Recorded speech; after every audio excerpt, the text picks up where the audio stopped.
Hello friends, मेरे YouTube channel coders king में आपका स्वागत है। तो इस वीडियो में मैं आपको जावास्क्रिप्ट का इंट्रोडक्शन दूंगी। तो आइए शुरू करते हैं। तो JavaScript is the scripting language of the web, यानी कि जो हमारे वेब पेजेस होते हैं वो जावास्क्रिप्ट के थ्रू बनते हैं। सिर्फ जावास्क्रिप्ट के थ्रू नहीं, HTML, CSS, जावास्क्रिप्ट का यूज़ करके वेब पेजेस हम बनाते हैं। JavaScript is used in millions of web pages to improve the design, validate forms, detect browser, create cookies and much more। यानी कि आज जो मिलियंस ऑफ वेब पेजेस है, यानी कि एक एक तरीके से तो सारे वेब पेजेस हम कह सकते हैं, उसमें जावास्क्रिप्ट का यूज़ तो होता ही है। तो उससे हम क्या कर सकते हैं कि हमारी जो डिज़ाइन है उसे हम इम्प्रूव कर सकते हैं, हमारे फॉर्म्स को हम वैलिडेट कर सकते हैं, ब्राउज़र को डिटेक्ट कर सकते हैं और कुकीज़ क्रिएट कर सकते हैं। कुकीज़ के बारे में मैं आपको थोड़े ट्यूटोरियल के बाद बताऊंगी। JavaScript was design to add interactivity to HTML page. हमारे जो HTML पेज होते हैं उसमें हम इंटरेक्टिविटी ऐड करते हैं। इसके क्या मतलब होता है कि मान लीजिए कि आपने HTML में एक फॉर्म बनाया है, तब उस फॉर्म में आपने कई सारे फील्ड ऐड किए होंगे। तो मान लीजिए कि आपका जो फ़ोन नंबर का फील्ड है, अब फ़ोन नंबर कितने डिजिट्स का होता है? 10 डिजिट्स। अगर उससे ज़्यादा डिजिट या उससे कम डिजिट हुए तो एक एरर का मैसेज शो होना चाहिए। तो ये क्या है? ये एक प्रकार से इंटरेक्टिविटी है कि अगर यूज़र कम या ज़्यादा डिजिट एंटर करे तो हमें क्या करना है कि मैसेज शो करना है। तो ये क्या है कि हम जावास्क्रिप्ट के थ्रू इंटरेक्टिविटी प्रोवाइड कर रहे हैं। वो सारी पॉसिबिलिटीज़ को हम चेक कर रहे हैं कि क्या क्या आ सकती है उसके थ्रू, क्या क्या एरर आ सकती है। अब देखिए, आपने उसमें कुछ कोड नहीं किया होगा। मान लीजिए आपने HTML में फॉर्म बनाया, CSS से उसे डिज़ाइन भी कर लिया, लेकिन वो फॉर्म आपका पूरी तरीके से काम न करे तो मान लीजिए कि आपने अपनी वेबसाइट बना ली और उसमें फ़ोन नंबर सिर्फ 5 ही एंटर हो रहा है या 10 से ज़्यादा एंटर हो रहा है, तो वो क्या है कि वो हमारा वेब पेज या हमारा फॉर्म वो इंटरेक्टिव नहीं है। तो जावास्क्रिप्ट क्या करता है कि हमारे जो HTML पेज है उसमें वो इंटरेक्टिविटी प्रोवाइड करता है। जावास्क्रिप्ट एक स्क्रिप्टिंग लैंग्वेज है, ये आप सबको पता है। जावास्क्रिप्ट दूसरी लैंग्वेज की तरह ही है, लेकिन ये वेब पेजेस में यूज़ होती है, इसलिए हम इसको स्क्रिप्टिंग लैंग्वेज कहते हैं। बाकी जैसे सारे, जैसे दूसरी प्रोग्रामिंग लैंग्वेज होती है जिसमें मान लीजिए जावा है, जावा में उप्स के कंसेप्ट होते हैं, वैसे जावास्क्रिप्ट में भी है, लेकिन दोनों का यूज़ अलग अलग होता है। और जावा एंड जावास्क्रिप्ट जैसे, तो जावा और जावास्क्रिप्ट सेम नहीं है। दोनों की सिंटेक्स अलग है, दोनों के वर्किंग फीचर्स अलग हैं, दोनों अलग अलग फील्ड्स में यूज़ होते हैं। जैसे जावा जावा मोस्ट ऑफ एंड्रॉयड एप्लीकेशन में यूज़ होता है, लेकिन जावास्क्रिप्ट हम वेब पेजेस में यूज़ करते हैं। तो ये क्या है कि जावा और जावास्क्रिप्ट सेम नहीं है। तब हम बात करते हैं कि जावास्क्रिप्ट क्या कर सकता है। JavaScript can react to events, और JavaScript can be set to execute when something happens. JavaScript क्या करता है कि अगर कुछ हो तो हमें ये एग्जीक्यूट करना है। मान लीजिए आपने एक फॉर्म बनाया है, उस फॉर्म में क्या है कि आप अगर सभी फील्ड को एंटर करेंगे, यानी कि आप सभी फील्ड में डेटा एंटर करेंगे, तो ही आप उसे सबमिट कर सकते हैं। तो ये क्या है कि हम जब हम नेक्स्ट बटन पर क्लिक करेंगे तो वो क्या करेगा कि वो चेक करेगा कि सारे फील्ड हमने अ, सारे फील्ड हमने पुट किए हैं या नहीं, हमने इनपुट दिया है कि नहीं। अगर नहीं दिया होगा तो वो क्या करेगा कि हमें सबमिट करने नहीं देगा। मान लीजिए कि आपने अपना फॉर्म सबमिट कर दिया और आप नेक्स्ट बटन पर क्लिक करते हैं, तो वो क्या है, जो हम नेक्स्ट बटन पर क्लिक करते हैं वो हमारी इवेंट है। जब भी हमारी इवेंट होती है तभी उस पर कुछ रिएक्शन होता है। जब भी हम नेक्स्ट के बटन पर क्लिक करेंगे तो नेक्स्ट पेज ओपन होता है। तो ये क्या है कि जब कोई इवेंट हुई, इवेंट क्या हुई कि हमने नेक्स्ट के बटन पर क्लिक किया और उस पर हम, और जो न्यू पेज खुला है वो हमारा रिएक्शन है। JavaScript can read and right HTML elements. हमारे HTML के एलिमेंट्स को अगर हमें चेंज करना है तो वो हम जावास्क्रिप्ट के थ्रू कर सकते हैं। JavaScript can be use to validate data. मैंने अभी आपको बताया कि जब भी हम नेक्स्ट के बटन पर क्लिक करते हैं और हमने सारी फील्ड एंटर नहीं की होती तो वो हमें सबमिट नहीं करने देता, जिससे क्या होता है कि सर्वर में जो एक्स्ट्रा प्रोसेसिंग होती है वो टाइम सेव होता है। JavaScript can be use to create cookies, वो मैं आपको थोड़े लेक्चर के बाद बताऊंगी। अब next, ending statements with a semicolon. दूसरी लैंग्वेज मैंने आपको कहा था कि जावा, देखिए मान लीजिए जावा में जो उसके कंसेप्ट आते हैं वैसे ही जावास्क्रिप्ट में भी होते हैं, लेकिन सभी प्रोग्रामिंग लैंग्वेज में अगर आपका कोई स्टेटमेंट एंड होता है तो हम उसके बाद सेमीकोलन लगाते हैं। ये क्या इंडिकेट करता है कि जो हमारा स्टेटमेंट है वो अभी यहाँ पूरा होता है, लेकिन जावास्क्रिप्ट में ऐसा नहीं है। अगर आप सेमीकोलन यूज़ करते हैं तो वो बहुत अच्छी प्रैक्टिस है, अगर आप नहीं यूज़ करते हैं तो भी कोई बात नहीं। हाँ, लेकिन अगर आप एक ही लाइन में 2-3 स्टेटमेंट लिखते हैं तब वो मैंडेटरी हो जाता है सेमीकोलन लगाना। अगर आपकी इच्छा हो तो लगाइए, वरना नहीं, लेकिन मैं आपको यह सजेस्ट करती हूँ कि आप सेमीकोलन यूज़ कीजिए, क्योंकि उससे आपका प्रोग्राम रीडेबल बनता है। अब बात करते हैं कि हम जावास्क्रिप्ट को कहाँ पुट कर सकते हैं। तो JavaScript in page will be executed immediately while the page loads into the browser. जब भी हमारा पेज ब्राउज़र में लोड होता है तभी हमारा जो जावास्क्रिप्ट का पेज है वो एग्जीक्यूट होना स्टार्ट कर देता है। लेकिन ऐसा हर बार नहीं होता कि जब हमारा HTML का पेज ब्राउज़र में लोड हो तभी हमें हमारा जावास्क्रिप्ट एग्जीक्यूट करना हो। नहीं, ऐसा नहीं होता। कभी कभी हमें क्या होता है कि when a user triggers an event, यानी कि कभी कोई इवेंट कर हो तभी हमें जावास्क्रिप्ट को यूज़ करना हो, तो ये पॉसिबल हो सकता है। Script in the head section, आप हेड और बॉडी दोनों में आपकी स्क्रिप्ट ऐड कर सकते हैं। इससे क्या पता चलता है कि आपको अपनी स्क्रिप्ट, यानी कि आपको जावास्क्रिप्ट का आपका जो प्रोग्राम है वो आप कब एग्जीक्यूट करना चाहते हैं उस पर डिपेंड करता है। अगर आपको मान लीजिए सबसे पहले एग्जीक्यूट कराना है तब हेड सेक्शन में उसे यूज़ कर सकते हैं, अगर नहीं तो आप बॉडी के सेक्शन में उसे यूज़ कर सकते हैं।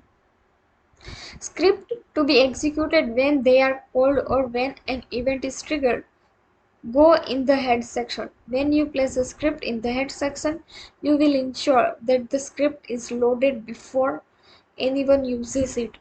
यानी कि जब HTML पेज को जब कोई भी यूज़ नहीं करता उसके पहले हमारी जावास्क्रिप्ट का जो पार्ट होता है वो एग्जीक्यूट हो जाता है।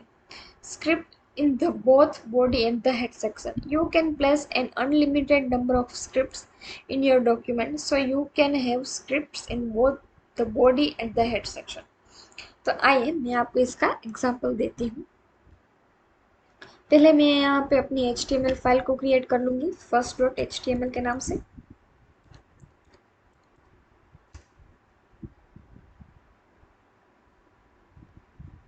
Shift 1 क्लिक करूँगी और एंटर करूँगी। तो देखिए मेरे पास HTML का जो बेसिक कोड है हेड वाला और बॉडी वाला वो मेरे पास आ गए। तो हेड में आप क्या कर सकते हैं कि आप स्क्रिप्ट लिख सकते हैं। तो ये देखिए इस तरीके से आप जावास्क्रिप्ट को ऐड कर सकते हैं अपनी हेड में। तो एक फंक्शन है डॉक्यूमेंट डॉट राइट, ये क्या करता है कि आप जो भी इसमें मैसेज प्रिंट करेंगे वो आपके HTML के पेज में शो होगा। देखिए मैं यहाँ पे क्या करूँगी, हेलो वर्ल्ड। तो ये डॉक्यूमेंट डॉट राइट क्या करेगा, जो आपका first.html का जो वेब पेज है उसमें ये प्रिंट हो जाएगा हेलो वर्ल्ड। तो आइए मैं आपको इसका आउटपुट दिखाऊंगी। तो ये देखिए यहाँ पे मेरी first.html फाइल है, मैं इसको ओपन कर लेती हूँ।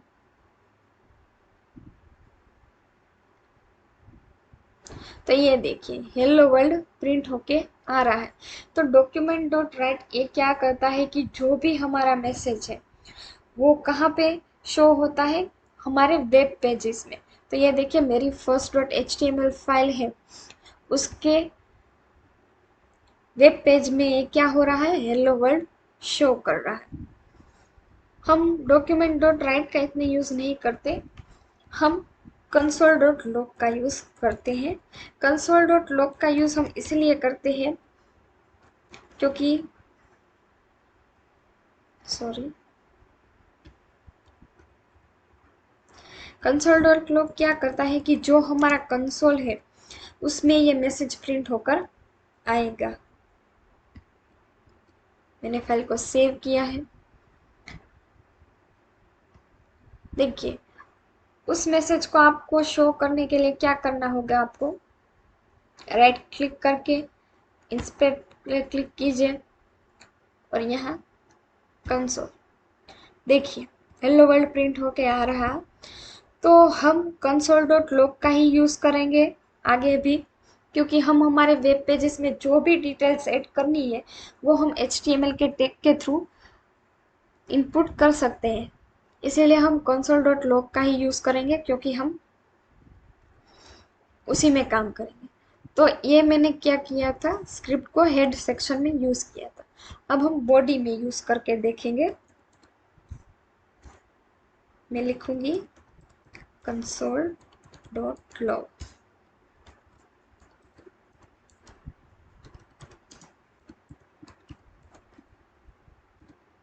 सेव कर दिया मैंने। यहाँ पे मैं रिफ्रेश करूंगी, देखिए हेलो वर्ल्ड प्रिंट होकर आ रहा है। और यहाँ पे जो हेलो वर्ल्ड था वो नहीं आ रहा क्योंकि हमने वो जो डॉक्यूमेंट डॉट राइट वाली जो स्टेटमेंट थी वो मैंने रिमूव कर दी है, इसीलिए। तो कंसोल डॉट लॉग का यूज़ होता है कि हम हमारे कंसोल में कोई मैसेज प्रिंट करना चाहते हैं तो हम कंसोल डॉट लॉग के थ्रू कर सकते हैं। तो ये देखिए मैंने आपको हेड और बॉडी के अंदर दोनों में कैसे हम यूज़ करते हैं वो मैंने आपको बता दिया। अब आगे चलते हैं। Using an external JavaScript. Sometimes you might want to run the same JavaScript on several pages without having the same script on every page. मान लीजिए आप दो बड़े प्रोजेक्ट पर काम करें और उस दोनों बड़े प्रोजेक्ट में आपको वैलिडेशन लगाना है आपके फॉर्म्स के ऊपर। तो आप एक ही कोड दो बार नहीं लिखना चाहोगे, तो हम क्या करते हैं कि एक एक्सटर्नल फाइल को क्रिएट करते हैं जिस जिसका यूज़ क्या होता है कि उस एक्सटर्नल जावास्क्रिप्ट की फाइल को हम कई HTML फाइल में लिंक कर सकते हैं, जिसके थ्रू हमें कोड एक ही बार लिखना पड़ता है और दो दो प्रोजेक्ट में हमारा कोड यूज़ होता है। To simplify this you can write a JavaScript in a external file. Save the external JavaScript file with a JS file extension. तो आइए मैं आपको इसका प्रैक्टिकल करके दिखाऊंगी। तो मैं यहाँ पे क्या कर रही हूँ, यहाँ पे मैं स्क्रिप्ट फाइल ऐसे हम ऐड करते हैं। तो मैं अपनी जावास्क्रिप्ट को फर्स्ट डॉट जेएस नाम से बनाना चाहती हूँ, तो मैंने उसका नाम फर्स्ट डॉट जेएस प्रोवाइड कर दिया। तो आइए अब हम फाइल क्रिएट करते हैं फर्स्ट डॉट जेएस के नेम से। तो इस फाइल में मैं क्या करूँगी कि मैसेज प्रिंट करूँगी हेलो वर्ल्ड।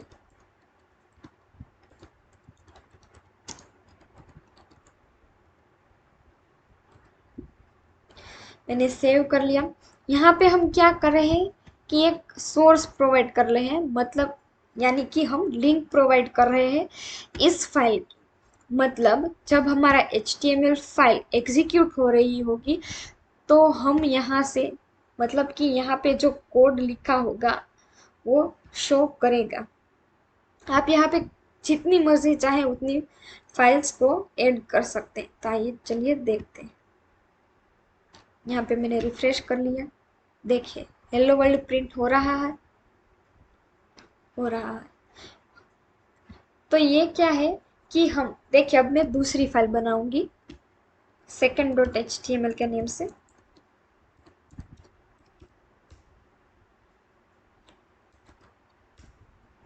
यहाँ पे अभी मैं क्या करूंगी, उसी जावास्क्रिप्ट की फाइल को यहाँ इंक्लूड करूंगी।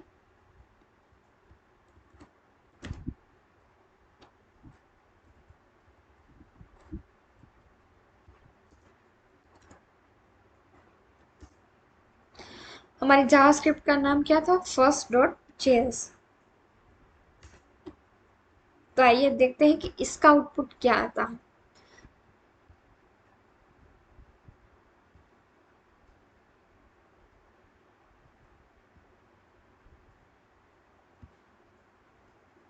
तो देखिए, जो हमारी first.js फाइल थी वो यहाँ पे शो हो रही है। देखिए, हम second.html को ओपन कर लेते हैं।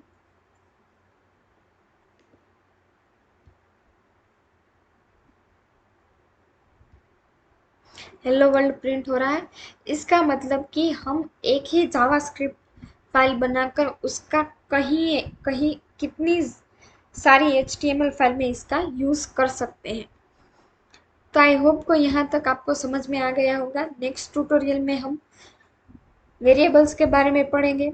अगर आपको कुछ समझ में ना आए तो आप कमेंट में आपके सवाल पूछ सकते हैं। Thank you.